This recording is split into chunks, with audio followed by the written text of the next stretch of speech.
नमस्कार मित्रांनो, पुन्हा एकदा आपलं मनपूर्वक स्वागत आहे.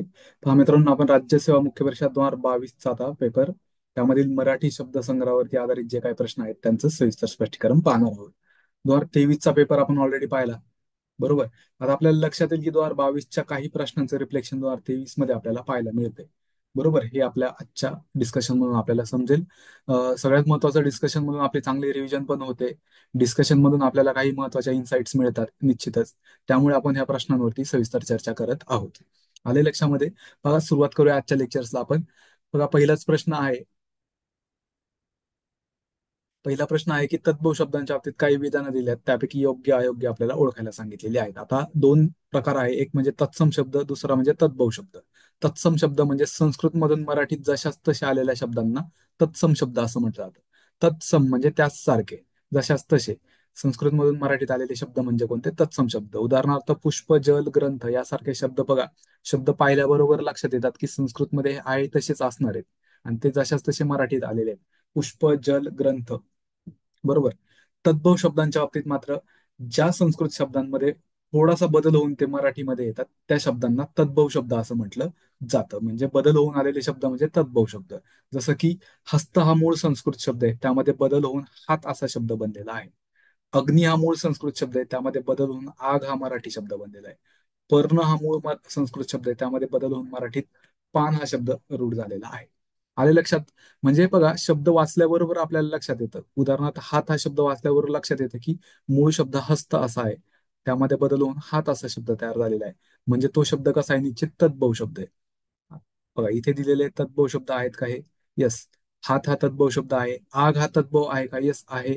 अग्नी या शब्दात बदल होऊन आग असा शब्द तयार झालेला आहे, म्हणजे आग हा शब्द तद्भव शब्द आहे.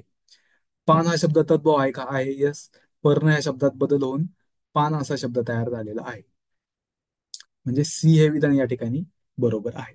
आता आपण ज्या ट्रिक्स पाहिल्या होत्या शब्दसिद्धीच्या, त्यामध्ये हे आपल्याला सहजपणे आयडेंटिफाय करता येतं. आपण प्रश्न पण सविस्तर सगळे पाठीमागचे डिटेल डिस्कस केलेले आहेत निश्चितच. त्यामुळे ह्या गोष्टी आपल्याला सहज डील करता येतात किंवा सोपा पार्ट आहे, आपल्याला लगेच लक्षात येतो.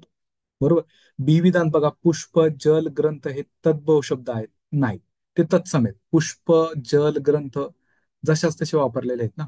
बरोबर. आपण तत्सम शब्दांची एक लिस्ट दिलेली आहे, कॅटेगराईज त्या शब्दांना केलेला आहे. ते शब्द वाचल्याबरोबर आपल्याला लगेच लक्षात येतात की हे मूळ संस्कृत शब्द आहेत आणि ते जशाच तसे मराठीत आलेले आहेत. त्यामुळे त्यांना आपण काय म्हणणार आहोत? तत्सम शब्द असं म्हणणार आहोत. आले लक्षामध्ये? त्यामुळे बी हे विधान चुकीचं येतं, ते तद्भव येणार नाही. संस्कृत शब्द मराठीत येताना त्यांच्या मूळ रूपात बदल होतो, ते शब्द म्हणजे तद्भव शब्द. बरोबर. तीच व्याख्या आता आपण चर्चा केली, तत्सम म्हणजे काय आणि तद्भव म्हणजे काय. पुन्हा एकदा सांगतो, तत्सम म्हणजे जशाच तसे मराठीत आलेले म्हणजे तत्सम. आणि संस्कृत शब्द मराठीत येताना ज्यावेळेस त्यांच्या मूळ रूपात बदल होतो त्यावेळेस त्यांना तद्भव असं म्हणायचं. आले लक्षात? ए विधान बरोबर आहे या ठिकाणी. ए आणि सी हे विधान बरोबर असल्यामुळे पर्याय क्रमांक 3 हे उत्तर येतं. बी चूक आहे. ए आणि सी बरोबर. पर्याय क्रमांक 3 हे या प्रश्नाचं योग्य उत्तर आहे. पुढे बघा, आता आपल्याला पोर्तुगीज शब्दांचा योग्य गट ओळखायला सांगितला होता. म्हणजे पोर्तुगीज भाषेतून मराठीत आलेले शब्द कोणते? बरोबर. तर आपल्या ट्रिक्स पाहिल्यावरती आपल्याला लगेच लक्षात येतं, बटन हा शब्द आपल्याला लगेच क्लिक झाला पाहिजे. बरोबर. कारण आपण ट्रिक्स देताना, उदाहरणार्थ इंग्रजी शब्दांची ट्रिक देताना आपण शब्द कॅटेगराईज केले होते. बरोबर. ड्रेस, शर्ट, पॅन्ट, पॅन्टचं बटन, शर्टाचं बटन, हे आपण एकाच कॅटेगरीत असणारे शब्द एकत्र दिले होते. त्यामुळे लगेच तो शब्द आठवायला पाहिजे की बटन हा इंग्रजी शब्द आहे बाबा. बरोबर. बटन हा इंग्रजी शब्द आहे, त्यामुळे पहिला पर्याय हेल्मेट होतो. आपल्याला पोर्तुगीज शब्द ओळखायचे आहेत. बरोबर. आता बघा, बटाटा. बटाटा हा पोर्तुगीज आहे, लगेच उत्तर द्यायचं नाही. पुढचे शब्द पाहिजे. ताकद कोणत्या भाषेतून आलाय? अरबी आलाय की फारसी आलाय? मजूर अरबी की फारसी? बरोबर. मग आपली ट्रिक पाहिल्यावरती आपल्याला लगेच लक्षात आलं पाहिजे की एक व्यक्ती होता, फारसी आसामी नावाचा व्यक्ती होता. मग त्याला कशी शिक्षा झाली, त्यानंतरनं तो पहिल्यांदा लष्करात होता, त्यानंतर त्याला कामगार किंवा मजूर कसं बनावं लागलं, बागकाम करत असताना बागेतले गुलाब वगैरे त्याने पाहिले वगैरे, ही जी आपली ट्रिक्स आपण पाहतो, ते लगेच क्लिक झालं पाहिजे आपल्याला की मजूर आणि गुलाब म्हटलं की हे फारसी मधून आलेले आहेत. बरोबर. दुसरा पर्याय हेल्मेट होता, आपल्याला पोर्तुगीज शोधायचे ना. मजूर, गुलाब हे फारसी शब्द आहेत. त्याची ट्रिक आपल्याला लगेच क्लिक झाली पाहिजे. आले लक्षात? बघा, कोरडा, चावी, सावध, फणस हे निश्चित पोर्तुगीज आहे. परंतु चौथा पर्याय पाहूयात, वांगे. बरोबर. आता देशी शब्दांची ट्रिक पाहत असताना आपण तिथं पण शब्द कॅटेगराईज केले होते, स्टोरीच्या स्वरूपात लक्षात ठेवले होते. बरोबर. झाड असेल, वांगे असेल, बरोबर, आपण डहाळी हा शब्द पाहिला असेल. बरोबर. शब्द कॅटेगराईज करून आपण लक्षात ठेवले होते सगळे. देशी शब्द, घोडा, वेगवेगळे प्राणी पाहिले होते की जे देशी शब्द आहे ते आपण लक्षात ठेवलं होतं. बरोबर. ढेकून. बरोबर. कसं लक्षात ठेवायचे ते सगळे आपण स्टोरी पाहिलेली आहे. म्हणजे हे देशी शब्द येतात, त्यामुळे चौथा पर्याय एलिमिनेट होता. आपल्याला पोर्तुगीज शोधायचे. राहिलं कोरडा, चावी, साबण, फणस. आपण एवढं पण पाहिलं होतं की चावी आणि किल्ली ह्या दोन शब्द, चावी हा पोर्तुगीज भाषेतून आलाय, किल्ली कानडी भाषेतून आलाय, ही आपण ट्रिक पाहिली होती किंवा तुलनात्मक पद्धतीने आपण लक्षात ठेवायला सांगितलं होतं. आपण चर्चा त्यावरती ऑलरेडी केलेली आहे. आले लक्षामध्ये? त्यामुळे हे चावी पोर्तुगीज मधून येतो. साबण आपण पाहिलंय, साबण, फणस, फणस, अननस पोर्तुगीज मधून आलेत. आपण पाहिलेत सगळे फळांची नावं, कोणकोणती फळं पोर्तुगीजांनी आणली ते आपण चर्चा केलेली आहे त्यावर. आलं लक्षात? कोरडा हा शब्द स्पेसिफिक लक्षात ठेवा व्यवस्थित. कोरडा पोर्तुगीज भाषेतून आलेला शब्द आहे. पुढे पाहूयात. पंक्ती प्रपंच या शब्दाचा आपल्याला अर्थ ओळखायला सांगितलेला आहे पर्यायामधून. आता होतं काय, पर्याय देताना शब्दशः तुम्हाला काहीतरी अर्थ दिले जातात. पंक्ती प्रपंच, मग पंक्तीत बसल्या वाढपी वाढू लागले, पंक्तीत वाढपी वाढू लागले तसे पदार्थ संपू लागले, पंक्तीत वाढणारे वाढपी पदार्थ कमी जास्त वाढू लागले, असं तुम्हाला आहे ना कन्फ्युज करणारे पर्याय दिले जातात. शब्दशः बघा, कुठलाही अलंकारिक शब्द असतो त्यावेळेस त्याला व्यावहारिक काहीतरी अर्थ असतो. शब्दशः अर्थ नसतात त्यांना कधी पण. बरोबर. पंक्ती प्रपंच, उदाहरणार्थ पंक्तीमध्ये तुम्ही वाढण्याचं काम करतात. बरोबर. जेवण वाढण्याचं काम करतात किंवा आपण वाढण्याचं कार्य करतोय, फॉर एक्झाम्पल. बरोबर. आणि वाढत असताना आपण एकाला जास्त भात देतोय, दुसऱ्या व्यक्तीला मात्र कमी भात देतोय. म्हणजे आपण त्या दोघांमध्ये काय केलेलं आहे, भेदभाव केलेला आहे. म्हणजे आपण काय केलंय, पंक्ती प्रपंच केलाय. पंक्ती प्रपंच करणे म्हणजे काय, पंक्तीत वाढताना वाढप्यांनी काय केला, पक्षपात केला, थोडक्यात भेदभाव केला. भेदभाव करणे या अर्थाने पंक्ती प्रपंच हा शब्द वापरला जातो. आले लक्षामध्ये? पर्याय क्रमांक 2 हे याचं योग्य उत्तर आहे. पंक्ती प्रपंच हा शब्द आपण काळजीपूर्वक लक्षात ठेवा. पाठीमागे आयोगाने बऱ्याच वेळा हा प्रश्न विचारलेला आहे, त्यामुळे तो आपल्याला माहित असणं अपेक्षित आहे. ठीक आहे, माहित असणे अपेक्षित, पंक्ती प्रपंच म्हणजे काय. पुढे पाहूयात. बघा आता, विरुद्धार्थी वाक्प्रचारांचा प्रश्न नीट वाचायचा कधी पण. विरुद्धार्थी वाक्प्रचारांच्या जोड्या जुळवायला सांगितलेल्या आहेत. बरोबर. मग तोंडाला पाने पुसणे हा वाक्प्रचार कसा तयार झाला हे आपण समजून घेऊयात. आता तोंडाला पाने पुसणे याचा अर्थ तुम्हाला माहित असेल निश्चितच, की आपण त्यावरती चर्चा केलेलीच आहे. पण पुन्हा एकदा चर्चा करूयात, रिवाईज करूयात. बघा, तोंडाला पाने पुसणे, उदाहरणार्थ बघा, तुम्ही एक चॉकलेट आणलं. बरोबर. चॉकलेटचं रॅपर जे असतं, चॉकलेटचं रॅपर असतं किंवा चॉकलेट जे गुंडाळलं जातं ज्या पानामध्ये, रॅपरला मराठीत पान म्हटलं जातं. त्या पानात ते चॉकलेट गुंडाळलेलं आहे.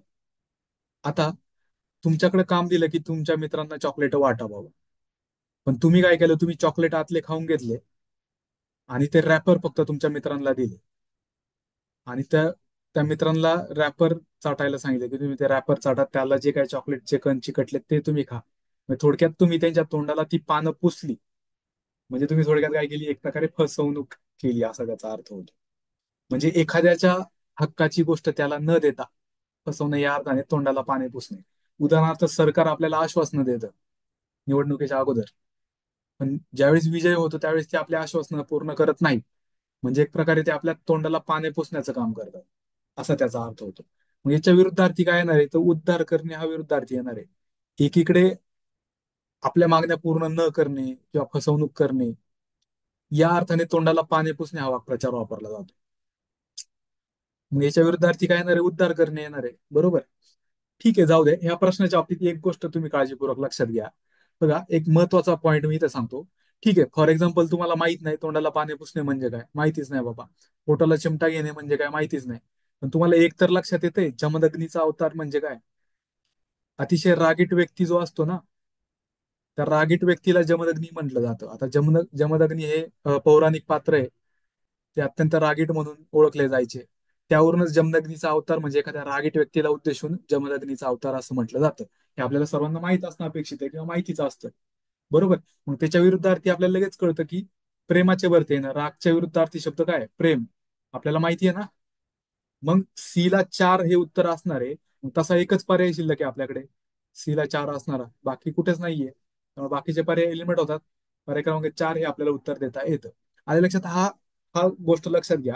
परीक्षेमध्ये कधी पण तुम्हाला असे ज्यावेळेस खूप सारे वाक्प्रचार दिले जातात, विरुद्धार्थी ओळखा, समानार्थी ओळखा, त्यावेळेस तुम्हाला जे पहिलं माहिती आहे ना, त्यावरून ऑप्शन पहिले एलिमिनेट करायचे. आले लक्षात? आता बाकीची चर्चा आता आपण करूयात. पहिल्यांदा हे कसं डील करायचा क्वेश्चन हे आपण समजून घेतला. आता एक एक गोष्ट आपण चर्चा करूयात. आले लक्षामध्ये? आता बघा, दात कोरून पोट भरणे. बरोबर. आता दात करून पोट भरणे ऑलरेडी आपण यावरती चर्चा केलेली आहे. थोडक्यात रिवाईज करूयात, फास्ट रिवाईज करूयात. दात करून पोट भरणे. बघा, एखादा व्यक्ती काय करतोय, दातात जे आपले जेवणाचे कण अडकलेले असतात ना, ते कण अडकून उदाहरणार्थ काय करतोय, आपला पोट भरतोय, उदरनिर्वाह करतोय. म्हणजे एक प्रकारे तो अत्यंत कंजूसी करतोय. बरोबर ना? म्हणजे काय, आपल्याकडचं कण सुद्धा दातात अडकलेला कण सुद्धा तो वाया जाऊन देत नाही. म्हणजे खूप सारी कंजूसी करतोय असा त्याचा अर्थ होतो ना. म्हणजे कंजूस व्यक्तीला उद्देशून असं म्हटलं जातं, दात करून पोट भरणे. आले लक्षात? आता इथे कसं होऊ शकतं माहिती का, परीक्षेत काय होतं नेमकं तुम्हाला सांगतो मी. इथे बघा, पोटाला चिमटा घेणे आणि इथे दात करून पोट भरणे, हे असं काहीतरी पोट दात करून पोट भरणे समान शब्द वाटतात, मग लगेच जोड्या जोडून देतात, कन्फ्युजन होतं. तुम्हाला विचारलं विरुद्धार्थी वाक्यांच्या जोड्या जुळवा. पोटाला चिमटा घेण्याचा अर्थ प्रचंड वेगळा आहे आणि दात करून पोट भरणे याचा अर्थ पण खूप वेगळा आहे. तो वेगळ्या कंटेक्स्ट मध्ये वापरला जातो. कसा वापरला जातो तेच आता आपल्याला समजून घ्यायचंय. मी आता सांगितलं तुम्हाला, दात करून पोट भरणे म्हणजे काय, थोडक्यात कंजूस व्यक्तीला उद्देशून म्हटलं जातं, दात करून पोट भरणे. आले लक्षामध्ये? मग त्याच्या विरुद्धार्थी काय असणार आहे, एखादा व्यक्ती कंजूसी करतोय, मग त्याच्या विरुद्धार्थी काय असणार आहे, तो व्यक्ती आपला खूप दिखावा करतोय किंवा आपली श्रीमंती दाखवतोय किंवा थोडक्यात उधळपट्टी करतोय अशा अर्थाने. बरोबर ना? कंजूसच्या विरुद्धार्थी उदार असणारा किंवा स्वतःची श्रीमंती मिरवणारा व्यक्ती असणार आहे तो. बरोबर ना? त्याच्या विरुद्धार्थी काय येणार आहे, टेंबा मिरवणे हे येणार आहे. आता टेंबा म्हणजे काय बरं, हा वाक्प्रचार आला कुठून हे समजून घेऊयात, त्यामुळे कायमस्वरूपी लक्षात राहील. ऑलरेडी आपण लेक्चरमध्ये यावरती चर्चा केलेली आहे, पुन्हा चर्चा करूयात. बघा, टेंबा. टेंबा म्हणजे काय, उदाहरणार्थ एखादी तार असते किंवा एखादं लाकूड असते, त्या लाकडाला ठिगळं जोडून किंवा चिंध्या वगैरे जोडून काय केले जाते, ते पेटवलं जातं आणि त्याची मशाल बनवली जाते. ग्रामीण भागात तुम्हाला आठवत असेल मशाल कशी बनवली जाते. एखाद्या ताराला किंवा एखाद्या लाकडाला अशा चिंध्या गुंडाळून त्यावरती रॉकेल वगैरे ओतून ते पेटवलं जातं आणि मशाल बनवली जाते जेणेकरून उजेड पडेल. बरोबर, त्याला म्हणायचं टेंबा. आता हा टेंबा मिरवला जातो म्हणजे दाखवला जातो, बघा आमच्याकडे किती प्रकाश आहे, किती उजेड आहे. बरोबर ना? म्हणजे तसंच एखादा व्यक्ती ज्यावेळेस आपली श्रीमंतीचं प्रदर्शन करत असतो किंवा आपल्याकडे ज्या काही गोष्टी आहेत त्याचं प्रदर्शन करत असतो, त्यावेळेस त्याला टेंबा मिरवणे असं म्हटलं जातं. बरोबर ना? त्याच्या विरुद्धार्थी काय येणार आहे, एखाद्या कंजूसी व्यक्ती ला उद्देशून वाक्प्रचार येणार आहे की दात करून पोट भरणे. आले लक्षामध्ये? पुढे बघा, सोन्याचा धूर निघणे. सोपा वाक्प्रचार आहे, आपण सर्वांना माहिती आहे. सोन्याचा धूर निघतोय म्हणजे प्रचंड श्रीमंती असणे. प्रचंड श्रीमंती आहे, मग त्याच्या विरुद्धार्थी काय असणार आहे, प्रचंड गरिबी. मग पोटाला चिमटा घेणे, एखादा व्यक्ती पोटाला चिमटा घेऊन जगत असेल तर त्याचा अर्थ काय आहे, की अत्यंत हलाखीच्या परिस्थितीत आहे. म्हणजे अगदी उपासमार होईल अशी परिस्थिती असते, म्हणजे खूप दारिद्र्य असतं असा त्याचा अर्थ होतो. आले लक्षात? पोटाला चिमटा घेणे म्हणजे काय, एखादा व्यक्ती पोटाला चिमटा घेऊन जीवन जगत जर असेल तर तो अगदी जेवण सुद्धा करायला त्याच्याकडे पैसे नसतात असा त्याचा अर्थ होतो. किंवा आपले पोटाची मारामार होईल, उपासमार होईल अशा पद्धतीने तो जगत असतो. बरोबर, म्हणजे अत्यंत हलाखीच्या दारिद्र्याच्या परिस्थितीत जगत असतो असा अर्थ त्याचा होतो, पोटाला चिमटा घेणे. आले लक्षात? मग सोन्याचा धूर निघणे याच्या विरुद्धार्थी तो वाक्प्रचार येणार आहे. एकीकडे सोन्याचा धूर म्हणजे प्रचंड श्रीमंती आणि एकीकडे पोटाला चिमटा घेऊन जगणं म्हणजे अत्यंत गरिबी. आले लक्षात? अशा प्रकारे आपल्याला हे डील करायचं आहे. पुढे पाहूयात बघा, गणपत अण्णाला अंग राखून काम करण्याची सवय आहे. आता असे प्रश्न ज्यावेळेस येतात, एखादं तुम्हाला उदाहरण दिलं जातं आणि त्याचा अर्थ पर्यायातून ओळखायला सांगितला जातो किंवा एखादा वाक्प्रचार पर्यायातून ओळखायला सांगितला जातो, मग कन्फ्युजिंग करणारे वाक्प्रचार तुम्हाला पर्याय दिले जातात. अशा वेळेस काय करायचं, कसं डील करायचं, बघा नीट काळजीपूर्वक प्रश्न वाचून घ्यायचा. गणपत अण्णाला अंग राखून काम करण्याची सवय आहे. आता हिच्यात वाक्प्रचार कोणता आहे, अंग राखून काम करणे हा वाक्प्रचार आहे. या वाक्याच्या अर्थाचा अचूक असलेला वाक्प्रचार आपल्याला पर्यायातून ओळखायचा आहे. म्हणजे थोडक्यात समानार्थी वाक्प्रचार आपल्याला ओळखायचा आहे. अंग राखून काम करणे म्हणजे नक्की काय, कोणत्या कंटेक्स्ट मध्ये. बघा, एकदम मायन्यूट म्हणजे मायक्रो लेवलला जाऊन अर्थ समजून घ्या. परीक्षेत ऐनवेळी कन्फ्युजन होतं निश्चित. अंग राखून काम करणे म्हणजे काय, उदाहरणार्थ एखादं काम करत असताना तुम्ही काय करताय, फक्त ते काम करत आहे असं दाखवताय. प्रत्यक्षात मनापासून तुम्ही काम करत नाही किंवा कामात पूर्णपणे सहभाग दाखवत नाहीत. म्हणजे थोडक्यात तुम्ही तुमचं अंग राखताय, म्हणजे तुमच्या अंगाला कुठली इजा होऊ नये, अंगाला कुठली दुखापत होऊ नये ते काम करत असताना. म्हणजे थोडक्यात तुम्ही तुम्ही स्वतःला सेफ ठेवताय. त्या कामात पूर्णपणे झोकून देऊन काम करत नाही, थोडं बाजूला राहत आहे, अंग राखण्याचं काम करताय तुम्ही, असा त्याचा अर्थ. आले लक्षात कोणत्या कंटेक्स्ट मध्ये वापरला जातोय? मग काडी मोड घेणे म्हणजे काय? काडी मोड म्हणजे घटस्फोट, त्यामुळे हा पर्याय येणार नाही. काडी मोड केली जाते, घटस्फोट केला जातो, त्यामुळे तो पर्याय येणार नाही. आता इथं आपल्याला असं वाटू शकतं काकू करणे हे उत्तर असू शकतं, पण नाही. काकू करणे वेगळं, काडीने औषध लावणं वेगळं. बरोबर. काकू करणं म्हणजे काय? उदाहरणार्थ तुम्ही कानकूच करता एखादं काम करताना. कानकूच करता म्हणजे टाळाटाळ करता. बरोबर. किंवा तुम्ही त्याला इंग्लिशमध्ये आपण हेजिटेट असं म्हणतोय. बरोबर. म्हणजे उदाहरणार्थ तुम्ही वर्गामध्ये बसलेला आहात, शिक्षकांना तुम्हाला प्रश्न विचारायचा आहे, पण तुमच्या मनात पहिला असा प्रश्न येतो की नाही बाबा, मी जर प्रश्न विचारला तर सगळा वर्ग मला हसेल, मी प्रश्न विचारला तर सर मला काय म्हणतील. म्हणजे तुम्ही तो प्रश्न विचारायला एक प्रकारे टाळाटाळ करता, कानकूच करता. काकू करणं म्हणजे थोडक्यात हेजिटेट होणं. आले लक्षामध्ये? मग अंग राखून काम करणं वेगळं आणि काकू करणं वेगळं, लक्षात घ्या. अंग राखून काम करणं म्हणजे एखाद्या कामात आपण काम करतोय असं फक्त दाखवायचं, प्रत्यक्षात मन लावून किंवा पूर्ण झोकून काम करायचं नाही, ते वेगळं. आणि काकू करणं म्हणजे कानकूच करणं, थोडक्यात टाळाटाळ करणं. टाळाटाळ करणं वेगळं, अंग राखून काम करणं वेगळं. आले लक्षामध्ये? त्यामुळे दोन हे उत्तर येणार नाही. तुमचं कन्फ्युजन परीक्षेत अशा वेळेस होतं निश्चित. पण पुढे बघा, आटापिटा करणं म्हणजे तर अगदी खूप सारी मेहनत घेणं, तो अर्थ तर वेगळाच आहे. इथे बघा, काडीने औषध लावणं म्हणजे काय? उदाहरणार्थ एखाद्या व्यक्तीला जखम झालेली आहे, त्या जखमेवरती तुम्हाला औषध लावायचं. बरोबर. आता औषध लावायचे म्हणल्यावरती तुम्ही छान हात वगैरे धुवून हाताने मलम पट्टी वगैरे केली पाहिजे ना, म्हणजे पूर्ण मनापासून ते काम केलं पाहिजे. पण तुम्ही काय करता, काडीने औषध घेताय आणि त्या काडीने ते औषध लावताय, म्हणजे तुम्ही लांबूनच, म्हणजे स्वतःला तुम्ही काय करताय, सेफ ठेवताय, थोडं अंग राखून काम करताय, असा त्याचा अर्थ होतो. काडीने औषध हाताने औषध लावण्याच्या ऐवजी तुम्ही काडीने औषध लावताय, म्हणजे त्या कामापासून तुम्ही थोडं स्वतःला सेफ ठेवताय किंवा त्या कामात पूर्ण मन लावून तुम्ही काम करत नाही, असा त्याचा अर्थ होतो. आले लक्षात? त्यामुळे अंग राखून काम करणं म्हणजेच काडीने औषध लावणं, असं त्याचं योग्य असं उत्तर आहे. आले लक्षामध्ये? पर्याय क्रमांक 4 हे याचं योग्य उत्तर आहे. हे काळजीपूर्वक लक्षात घ्या. काडी मोड म्हणजे सॉरी, काडी मोड म्हणजे घटस्फोट. काकू करणं म्हणजे टाळाटाळ करणं, हेजिटेट होणं एखाद्या कार्यकर्त्यानी. आटापिटा म्हणजे खूप मनापासून काम करणं किंवा अगदी रक्ताचं पाणी करून, हाडाची काढ करून, म्हणजेच आटापिटा म्हणजे खूप सारे प्रयत्न करून एखादं काम करणं, आटापिटा करणं. किंवा एखादं काम करण्यासाठी खूप सारे प्रयत्न करणं म्हणजे आटापिटा करणं. बरोबर. अंग राखून काम करणे म्हणजेच काडीने औषध लावणे, हे समानार्थी वापरच्या लक्षात राहू द्या. पुढे बघा, आपापाचा माल गपापा. सोपी सोपी म्हण आहे ही, अर्थातच तुम्हा सर्वांना ती निश्चित माहित असेल किंवा आपण ऑलरेडी त्यावरती चर्चा केलेली आहे. अं, तरी आपण त्यावरती परत एकदा चर्चा करूया. आपापाचा माल गपापा म्हणजेच काय? म्हणजे एखादी वस्तू तुम्हाला सहज मिळालेली आहे किंवा तुम्ही ती सहजपणे प्राप्त केलेली आहे किंवा तुम्ही चुकीच्या पद्धतीने ती प्राप्त केलेली आहे. मग तो जो आपापाचा माल असणार आहे तो गपापा होणार आहे, म्हणजे तो सहजपणे निघून पण जाणार आहे. किंवा एखादं गोष्ट तुम्हाला सहजपणे जर मिळाली असेल ना, तर तुम्ही निष्काळजीपणाने ती खर्च करणार आहे. अशा दोन्ही अर्थाने ही म्हण वापरली जाते. म्हणजे चुकीच्या पद्धतीने एखादी वस्तू जर मिळवली असेल तर ती तुमच्याकडनं सहजपणे निघून जाते, ती तुमच्याकडे दीर्घकाळ टिकत नाही, असा त्याचा अर्थ. तसंच सहज मिळालेली वस्तू निष्काळजीपणाने खर्च करणे, असंही त्याला अर्थ आहे. सोपी म्हण आहे. बरोबर. याला चार, दोनच पर्याय आहेत, बाकीचे पर्याय एलिमिनेट होतात. बरोबर.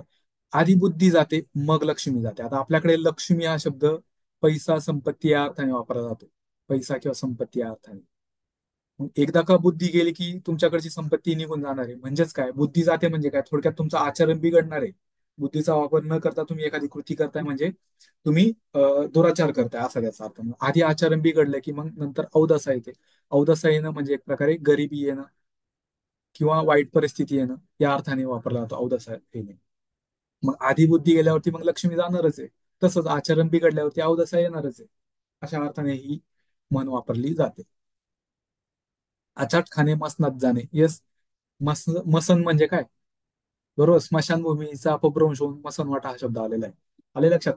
अं, अचाट खायचं म्हणजे खूप काही खायचं, अगदी पोट फुटसपर्यंत खायचं. म्हणजे थोडक्यात अगदी तुम्हाला अगदी म्हणजे अजीर्ण होईल, अगदी नको नको होईल अशा पद्धतीने खायचं. म्हणजे कुठल्याही गोष्टीचा अतिरेक झाला तर शेवटी त्याचा आपल्याला वाईट परिणाम स्वीकारावा लागतो अशा अर्थाने.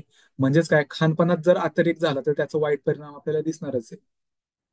सी ला 2 येणार आहे, सोपं आहे.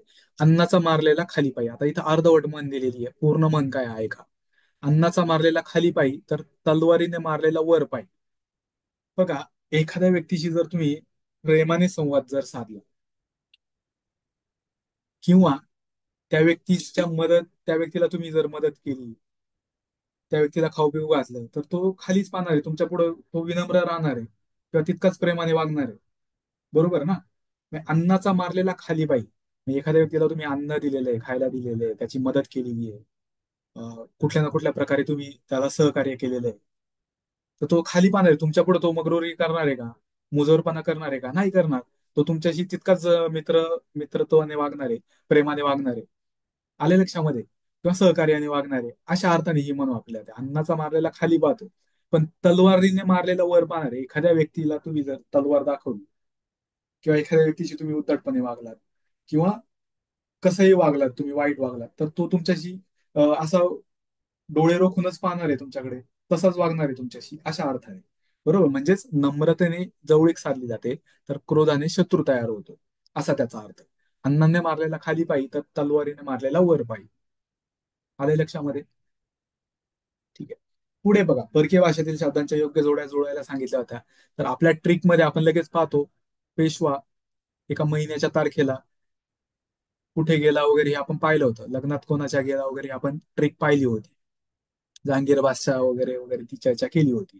मग तुमच्या लगेच महिना शब्द पाहिल्याबरोबर लगेच लक्षात आलं पाहिजे की हा फारसी शब्द आहे बाबा. बरोबर? बी ला एक असणारे दोनच पर्याय, बाकीचे पर्याय एलिमिनेट. बरोबर. आणि आपण पाहिलं होतं तामिळी चिल्ली पिल्ली मठ्ठ्याचे सार पितात, ट्रिक पाहिली होती. तामिळी शब्द चिल्ली पिल्ली सार मठ्ठा हे काय तामिळी शब्द आहेत. मग डी ला 2. मग डी ला काय येणार आहे? 2 येणार आहे. पर्याय क्रमांक 1 आपल्याला उत्तर देता येते. बघा, दोनच शब्दांवरती आपल्याला ह्या प्रश्नाच्या उत्तरापर्यंत पोहोचता आलं, बाकीचे आपल्याला गरज पडली नाही. आता मग लक्षात ठेवा, टिकाव आणि मत्स्व आपण पाहिलं होतं गमेलं वगैरे ट्रिकमध्ये. मग कॅटेगराईज केलेले शब्द. टिकाव वगैरे कुठं जातो, मग आपण पाहिलं पोर्तुगीज मध्ये. टिकाव मत्स्वा पोर्तुगीज. आता हे पार्टच करायचे, लक्षात ठेवायचं की आपल्या ट्रिकमध्ये आपण गोष्टी घेतलेल्या आहेत, त्या तुम्ही पाहून घ्या एकदा. आले लक्षात? पोर्तुगीज, टिकाव, मत्स्वा. इथे लक्षात काय ठेवायचं, तर जिल्हा आणि बंदर, आता हे लक्षात ठेवायचं काळजीपूर्वक. अरबी भाषेतील शब्द आहेत जिल्हा.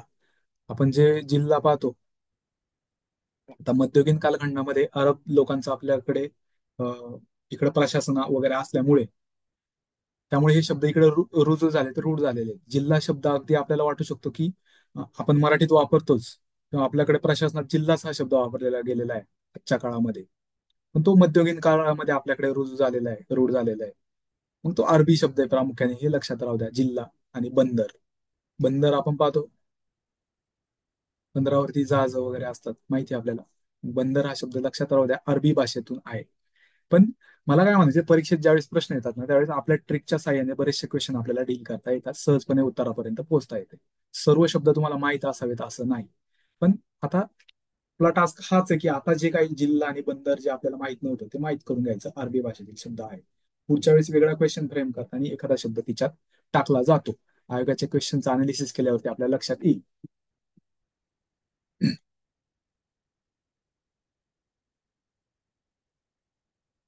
पुढे पाहूयात. बघा, आता असे प्रश्न आले ना, बघा आता नाकाशी सूत धरणे या प्रचारचा अर्थ ओळखा. आणि बघा, मृत्यू पावणे आणि मरणास टेकणे असे कन्फ्युज करणारे दोन पर्याय पहिल्यांदाच सेट केलेले आहेत. 100% तुमचं परीक्षेत कन्फ्युजन होतं असे प्रश्न असताना. आणि परीक्षेत आपल्याकडे वेळ फार कमी असतो बरं. आपण चुकीचं उत्तर टिक करून येतो बाहेर. लक्षात घ्या, असे प्रश्न आल्यावरती काय करायचं, कन्फ्युजिंग ऑप्शन ज्यावेळेस असतात त्यावेळेस काय करायचं हे मी तुम्हाला सांगतो. बरोबर? नाकाशी सूत धरणे. आता जनरली आपल्याकडे एखादा व्यक्ती जर मृत पावला, तर त्याच्या नाकामध्ये सूत किंवा कापूस असतो, आपल्याला माहिती. पण इथे बघा काय सांगितलेलं आहे, नाकाशी सूत धरणे. नाकाशी धरले म्हणजे नाकात घातलेला आहे का सूत? नाही. नाकात तो कापूस घातलाय का? नाही. तो फक्त काय केलेलं आहे, नाकाशी धरलेलं आहे ते सूत. आले लक्षामध्ये? नाकाशी ते सूत फक्त धरलेलं आहे. म्हणजे काय आहे, इथे मृत्यू पावणे हा अर्थ घ्यायचा नाही. मरणास टेकणे हा अर्थ घ्यायचा आहे. कसं, उदाहरणार्थ एखादा व्यक्ती मरणास टेकलेला आहे, तो मृत पावलाय की नाही याबद्दल शंका आहे, मग ते तपासून पाहायचं आहे. मग काय करायचं, त्याच्या नाकाजवळ काय करायचं, सूत धरायचं. मग नाकात जर श्वासोच्छवास त्या व्यक्तीचा जर चालू असेल, तर ते सूत काय होणार आहे, हलणार आहे. कारण सूत हलका असतं, कापूस एकदम हलका असतो. ते सुताचे जे हे असतात, अं, थोडे थोडे छोटे छोटे धागे असतात, ते हलणार आहेत असे त्या श्वासोच्छवासामुळे. मग आपल्याला लगेच तपासता येणार आहे तो ती नक्की मृत पावलाय की नाही. आले लक्षामध्ये. म्हणजे नाकाशी सूत धरणे म्हणजे काय, थोडक्यात मरणास टेकणे. म्हणजे थोडक्यात मरणासन्न अवस्थेत एखादा व्यक्ती आहे, अशा अर्थाने तो वाक्प्रचार वापरला जातो, नाकाशी सूत धरणे. बघा पुढे तिसऱ्या पर्यायात आपल्याला क्ल्यू दिलेला आहे, कपड्याची परीक्षा काय. आता थेट शब्दशः अर्थ येणार नाही कपड्याची परीक्षा करणे, परंतु काहीतरी आपण परीक्षा करतोय एक प्रकारे. मग मरणासन्न व्यक्ती टेकला असेल, तो मृत पावलाय की नाही हे तपासायचं एक प्रकारे, ती परीक्षा घ्यायची एक प्रकारे. अशा अर्थाने हा क्लिओ आपल्याला तिसऱ्या पर्यायातून मिळतो. मग आपल्याला पहिल्या दोन पर्यायात जे काही कन्फ्युजन होते ते टाळता येतं आणि योग्य ते उत्तर देता येतं. पर्याय क्रमांक 2 मरणास टेकणे. आले लक्षामध्ये. असे क्ल्यू पर्यायातून शोधत चला, ते अप्लाय करायला शिका. आले लक्षात. निश्चितच. आणि आपण निश्चितच तुम्ही ही प्रॅक्टिस करत असाल निश्चितच. अं, पण हे जरा याची चांगली प्रॅक्टिस केली ना, परीक्षेत असे काही कन्फ्युजिंग प्रश्न आले तर ते आपले नक्कीच बरोबर येतात. आले लक्षामध्ये. नाकाशी सूत धरणे म्हणजे मरणास टेकणे. पुढे पाहूयात. बघा आपण घोडा या शब्दाचे समानार्थी शब्द आपल्याला ओळखायला सांगितलेले आहेत. बरोबर. तर बघा 2022चा हा जो आपण प्रश्न पाहतोय, 2023च्या प्रश्नांची चर्चा करताना आपल्या ऑलरेडी पाहिलं होतं, घोडा या शब्दाचे समानार्थी आपण बरेच पाहिले होते.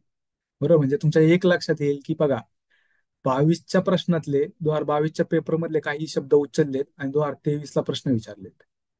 आता वारुणी हा शब्द 2022च्या परीक्षेत येतोय, पण 2021च्या पेपरमध्ये पण एकदा एका वारुणी ह्या शब्दाचा संदर्भ आलेला आहे.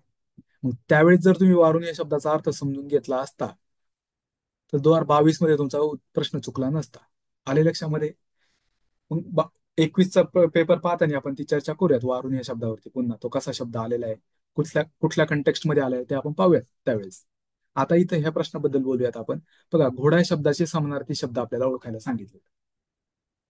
आपण पाहिलं होतं, है रे वारू, है रे घोडा, किंवा है रे अश्व. बरोबर. हय हा शब्द लक्षात ठेवायचा. हय, वारू आणि घोडा हे समानार्थी शब्द आहेत. लक्षात ठेवायला आपण कसं लक्षात ठेवायला सांगितलं होतं, है रे वारू, है रे घोडा, असं लक्षात ठेवायला सांगितलं होतं. किंवा आपण अश्वपती हा शब्द पण पाहिला होता. अश्वपती म्हणजे अश्वांचा प्रमुख, राजा या अर्थाने. बरोबर. अश्व म्हणजे घोडा, हा पण शब्द पाहिलेला आहे किंवा आपल्याला माहिती असेल बऱ्याच जणांना. पण इथं हय हा शब्द आपल्याला माहित करून घ्यायचा आहे, किंवा आपण ऑलरेडी लेक्चरमध्ये त्यावरती चर्चा केलेली आहेच. पण इथं लक्षात घ्या कसं क्वेश्चनला कसं डील करतोय आपण. हय आणि वारू हा घोडा या शब्दाचा समानार्थी आहे का, आहे. तुरग आहे का, येस, आपण पाहिलं होतं. तुरग किंवा तुरंग किंवा तुरंगम हे सगळे घोडा या शब्दाला समानार्थी शब्द आहे. जो जो वेगाने पळतो, धावतो, म्हणजेच तुरु तुरु धावतो, तो तुरग किंवा तुरंगम म्हणजेच घोडा. म्हणजे बी या गटातले पण शब्द घोडा या शब्दाला समानार्थी आहेत. हय, वारू, तुरग हे पण समानार्थी शब्द आहेत. बरोबर. आता इथं अश्वस पण समानार्थी आहे, हय पण समानार्थी आहे. मग वारुणीवरून कन्फ्युजन होऊ शकतं. लक्षात घ्या, वारू मध्ये फरक आहे आणि वारुणीमध्ये फरक आहे. लक्षात घ्या. वारुणीवरती पुढे चर्चा करू आपण. तुर्तास एवढं लक्षात घ्या, तुरक, तुरंगम म्हणजे घोडा, हय, वारू, तुरग म्हणजे घोडा. आले लक्षामध्ये. आता वारुणी म्हणजे काय, आता बघा वारू म्हणजे घोडा आपल्याला माहितीच आहे. आता वारुणी म्हणजे काय, बघा लक्षात घ्या. पौराणिक कथा सांगतो तुम्हाला. वरुण देव जो आहे, वरुण देवाची पत्नी म्हणजेच वारुणी. वरुण देवाची पत्नी म्हणजेच कोण, वारुणी.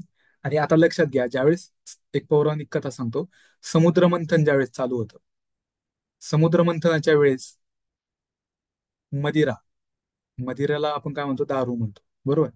मदिरा दारूच्या स्वरूपात काय भेटली, वारुणी भेटली. म्हणजे वरुण राजाची जी पत्नी आहे वारुणी, ती भेटली मदिरेच्या स्वरूपात. त्यावरूनच वारुणी म्हणजे मदिरा हा शब्द आहे. वारुणी म्हणजेच काय, मदिरा. तर त्याला आपण दारू, मद्य असं म्हणतो. आलं लक्षात. वारू म्हणजे घोडा आणि वारुणी म्हणजे काय, वारुणी म्हणजे मद्य, मदिरा. लक्षात राहू द्या. आले लक्षामध्ये. त्यामुळे सी हा पर्याय येणार नाही. अश्व आणि हय हे घोडा शब्दाला समानार्थी जरी असले तरी वारुणी हा शब्द समानार्थी नसल्यामुळे सी पर्याय एलिमिनेट होतो. आले लक्षात? कुरग, कुरंगम आणि कुरंगम आपण पाहिलं होतं सारंग मागच्या लेक्चर्स मध्ये. म्हणजे बघा 22चा प्रश्न 23ला रिपीट झालेला आहे हे आपल्या लक्षात येते. सारंग म्हणजे काय आपण पाहिलं होतं? सावळ्या रंगाचा, म्हणजे कोण काळवीट, काळ्या रंगाचा हरिण जे असतं त्याला काळवीट म्हणतो आपण. हे सारंग हा काळवीटला समानार्थी शब्द आहे. सारंगवरून आपण कुरंग, कुरंगम, कुरग लक्षात ठेवायला सांगितले होते. कुरग, कुरंग, कुरंगम हे हरणाला समानार्थी शब्द आहेत. त्यामुळे डी एलिमिनेट होतो. त्याला घोडा शब्दाचे समानार्थी शब्द ए आणि बी या दोन गटात आहेत. ए बी बरोबर, सी डी चूक. पर्याय क्रमांक 2 याचं योग्य उत्तर आहे. सत्कार, समर्थन व काम हे तत्सम शब्द आहेत. बघा, कर्म हा मूळ तत्सम शब्द आहे, संस्कृत शब्द आहे. त्याच्यात बदल होऊन मराठीत काम हा शब्द आलेला आहे. त्यामुळे काम हा शब्द तत्सम आहे का? नाही. तो कसा आहे? तद्भव आहे. हा, सत्कार आणि समर्थन हे तत्सम आहेत निश्चितच, परंतु काम हा शब्द तत्सम नसल्याने ए चुकीचा ठरतो. घास आणि घाम व उत्सव हे तद्भव शब्द आहेत. बघा, उत्सव हा शब्द तत्सम निश्चित आहे, सॉरी, घास आणि घाम हा शब्द तद्भव आहेत, परंतु उत्सव हा शब्द तद्भव नाही. जसं की बघा, ग्रास वरून मराठीत घास शब्द आलेला आहे म्हणजे हा तद्भव झाला. घर्म वरून घाम हा शब्द मराठीत आलेला आहे म्हणजे हा शब्द तद्भव झाला. बरोबर? घास आणि घाम हे कसे झाले? तद्भव झाले. परंतु उत्सव जशाच तसा आलाय म्हणजे तो तत्सम आहे. तद्भव आहे का? नाही. त्यामुळं बी पण चुकीचा ठरतो. आले लक्षात? मत्सक, मत्सक, सॉरी, मस्तक आणि नदी हे तत्सम शब्द आहेत का? आहेत. पण कमळ हा तत्सम आहे का? नाही. कमल, कमल असं म्हटलं तर तो तत्सम आहे. आलं लक्षात? किंवा कमल आणि कमळ हे थोडाफार फरक चालतो बाबा, अशा अर्थाने आपण तत्सम जरी गृहीत धरला तरी आपल्याला एक लक्षात येईल. सॉरी, तसं नाही. बघा, कमळ, अळ, कमल संस्कृतमध्ये अळ नाहीये. आलं लक्षात? त्यामुळे कमळ हा शब्द तत्सम ठरतो का? नाही. त्यामुळे सी पण चूक आहे. सगळे चूक आहेत. तसा कुठलाही पर्याय नसल्यामुळे हा प्रश्न काय झालेला आहे? रद्द झालेला आहे. बघा, आता इथे चंद्रमौळी या शब्दाचा अर्थ समजून घ्यायचा आपल्याला. केळी, नारळी म्हणजे काय? तुम्हाला माहित असलेले अर्थ वेगळे, आपल्याला माहित करून घ्यायचे अर्थ वेगळे आहेत. ते समजून घ्या. बघा, केळीवर नारळी अन घर चंद्रमौळी, तर चुकून चंद्रकवडी झालेले आहे. शब्दमूळ आहे चंद्रमौळी. बरोबर? बघा, केळीवर नारळी अन घर चंद्रमौळी या म्हणीचा योग्य अर्थ असलेला पर्याय आपल्याला ओळखायचा आहे. बरोबर? आता इथं पर्याय देताना बघा कसे, ए सी बरोबर म्हणजे काय? अत्यंत श्रीमंत स्थिती आणि अत्यंत चांगली परिस्थिती असणे. बरोबर कन्फ्युज करणारा पहिलाच पर्याय दिलेला आहे. आपल्याला बरोबर वाटू शकतो. पण केळीवर नारळी आणि घर चंद्रमौळी कधी वापरली जाते मध्ये आपण समजून घेऊयात. बरोबर? ते लक्षात घ्या. चंद्रमौळी या शब्दाचा अर्थ, आता भगवान शंकराला चंद्रमौळी असं म्हटलं जातं. मौळी म्हणजे काय? माथा. माथा म्हणजे काय? डोकं. ज्याच्या डोक्यावर, मस्तकावरती, माथ्यावरती, मौळीवरती चंद्र आहे तो चंद्रमौळी म्हणजे कोण? शंकर. भगवान शंकराचं चित्र डोळ्यासमोर आणा, तुमच्या लगेच लक्षात येईल की त्याच्या मस्तकावरती, माथ्यावरती चंद्र आहे. बरोबर? म्हणून शंकराला चंद्रमौळी म्हटलेला आहे. आता हाच शब्द एका कंटेक्स्ट मध्ये वापरला जातो. उदाहरणार्थ, एखादा गरीब व्यक्ती आहे. गरीब व्यक्ती इतका गरीब आहे की त्याचं घर जे आहे त्या घराचं छप्पर तुटलेलं आहे. मग तो व्यक्ती त्याच्या घरात ज्यावेळेस असतो त्यावेळेस त्याच्या डोक्यावरती छप्पर तुटलेलं दिसतंय म्हणजे आकाशातला चंद्र सुद्धा त्याला दिसतोय. म्हणजे त्याच्या माथ्यावरती चंद्र आहे असा अर्थ. म्हणजे त्या गरीब व्यक्ती, म्हणजे गरीब परिस्थितीतल्या व्यक्तीला सुद्धा चंद्रमौळी आपण म्हणणार. आले लक्षामध्ये?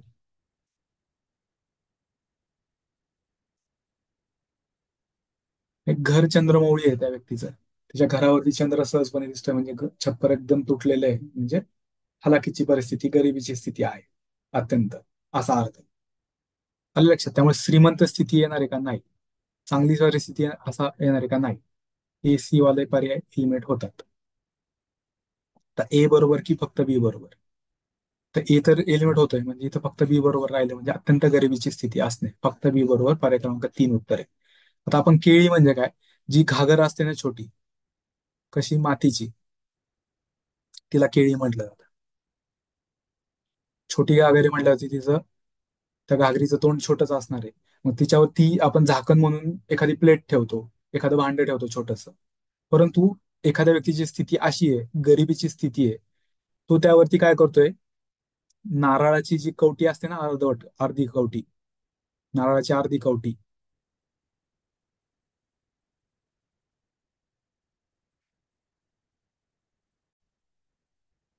बघा, बघा आपण पाहिलं केळी म्हणजे काय, जी मातीची घागर असते त्याला केळी म्हटलं जातं. तर त्या घागरीवरती भांडं ठेवायला एखाद्या व्यक्ती जर नारळाची ती अर्धवट कवटी ठेवत असेल, त्या नारळाची जी अर्धी कवटी असते त्याला नारळी असं म्हटलं जातं. आले लक्षात?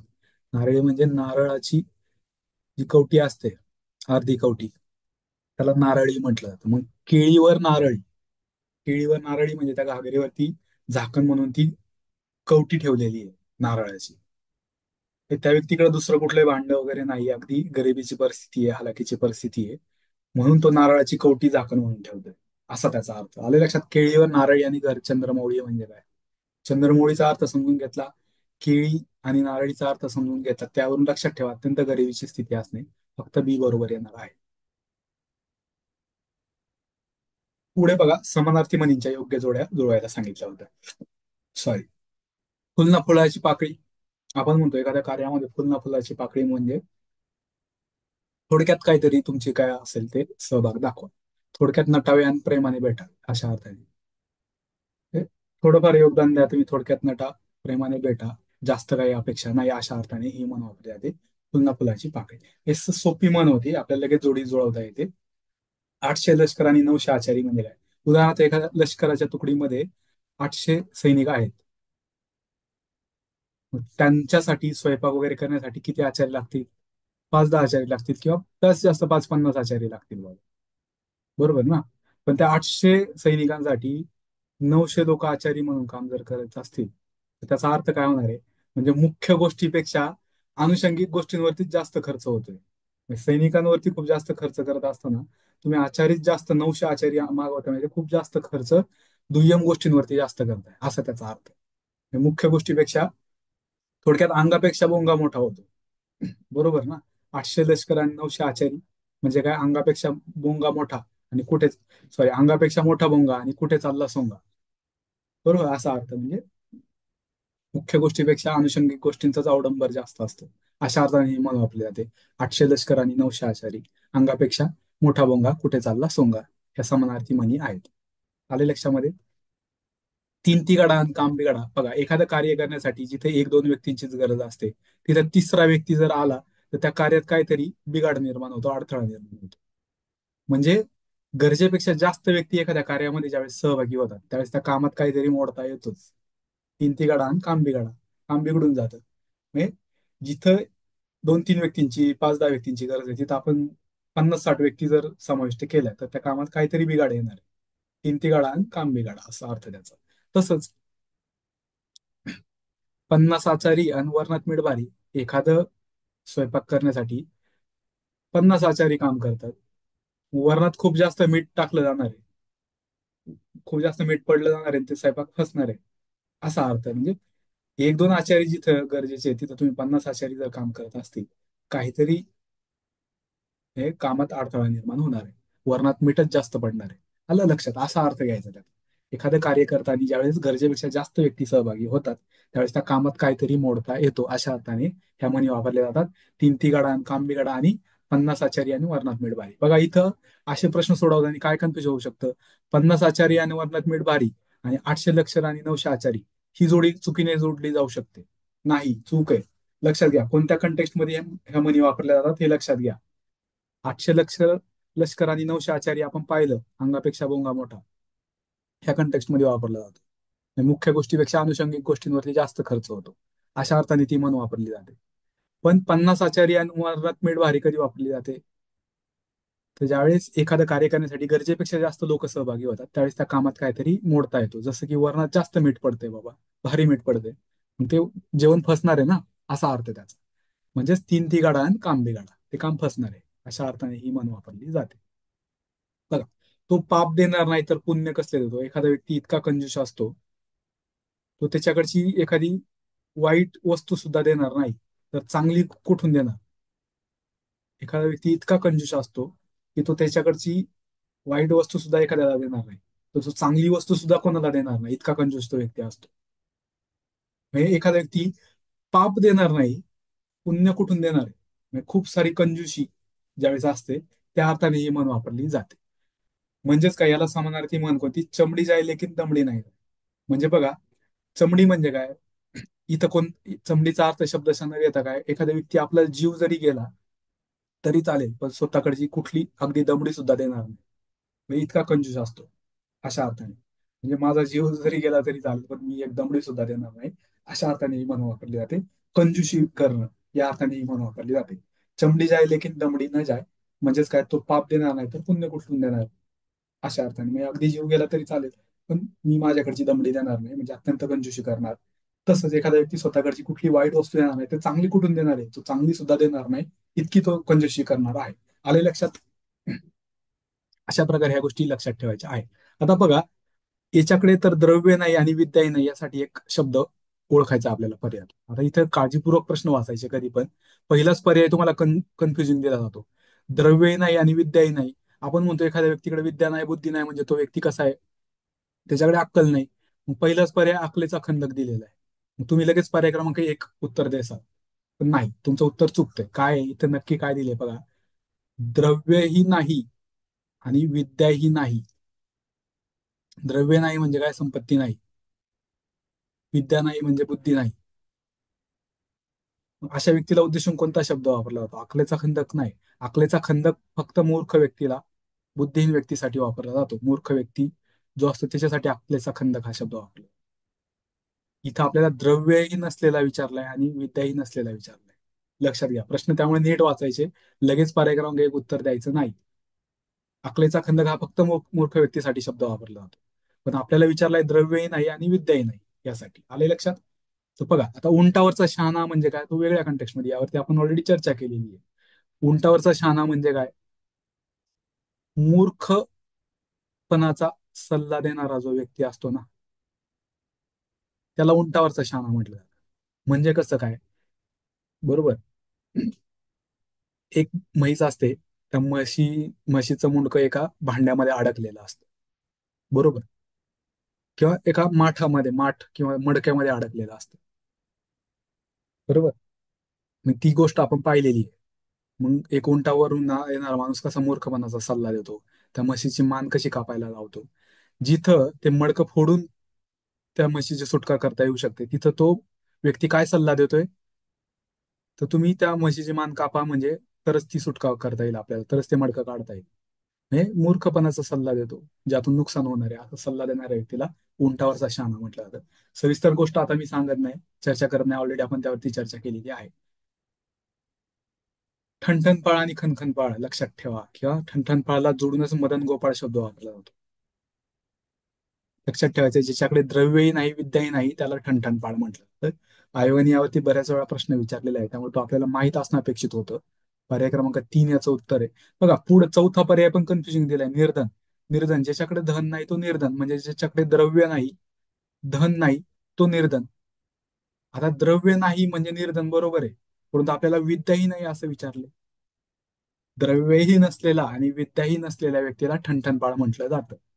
एवढं लक्षात राहू दे. निर्धन व्यक्ती, द्रव्य धन नसलेला व्यक्ती. 4 येणार नाही उत्तर, पर्याय क्रमांक 3 योग्य उत्तर आहे.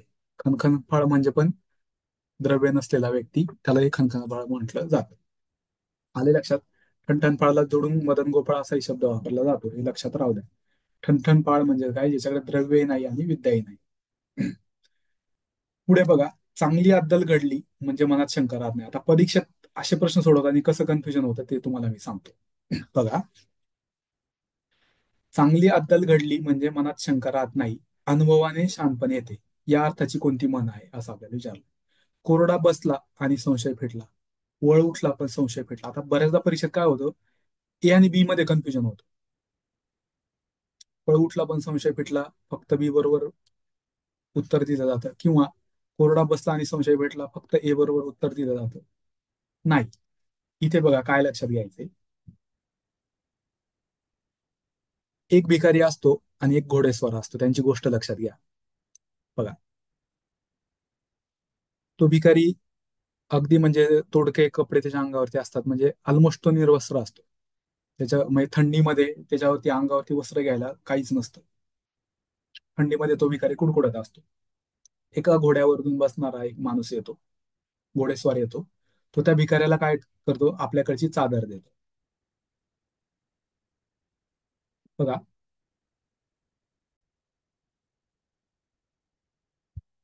पहा मित्रांनो, तो घोडेस्वार त्या भिकाऱ्याला काय देतो, आपल्याकडची जे काय ब्लँकेट असेल, चादर असेल ती देतो, जेणेकरून त्या भिकाऱ्याचं थंडीपासून संरक्षण होईल. आता त्या भिकाऱ्याच्या मनात मोह उत्पन्न झाला. त्या भिकाऱ्याने काय विचार केला की यार, ह्या घोडेस्वारांनी मी न मागता मला येऊन माझी मदत केली, थंडीपासून माझं रक्षण करण्यासाठी मला त्याने ब्लँकेट दिलं. मग त्या भिकाऱ्याला काय वाटलं, हा घोडेस्वार खूप उदार दिसतोय, ह्या घोडेस्वाराकडे आपण आता काय मागूयात, घोडा मागूयात, जेणेकरून आपल्याला घोड्यावरून इकडे तिकडे जाता येईल, फिरता येईल. पण त्याच्या मनात शंका होती, त्या भिकाऱ्याच्या मनात एक संशय होता, शंका होती. काय,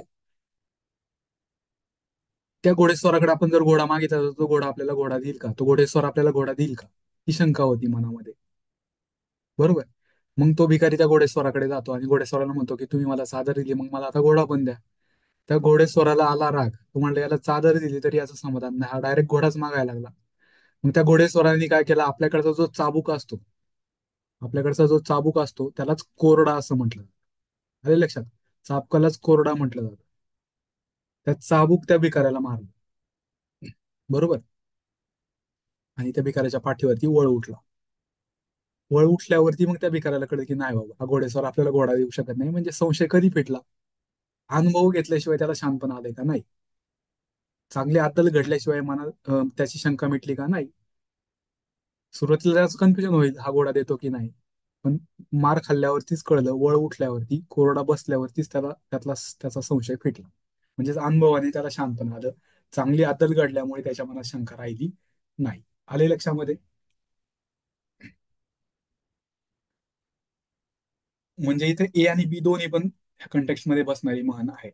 आले लक्षात, कोरडा बसल्यावरतीच वळ उठणार आहे, असं परीक्षेत कन्फ्युजन होत असेल तर तुम्हाला लगेच लक्षात आलं पाहिजे की कोरडा ह्या शब्दाचा अर्थ जर माहित असता तर कळलं असतं बाबा, की नाही बाबा दोन्ही एकाच कंटेक्स्ट मध्ये येतात, समानार्थी वाटतात, म्हणजे दोन्ही पण आपल्याला घ्यावे लागणार आहे.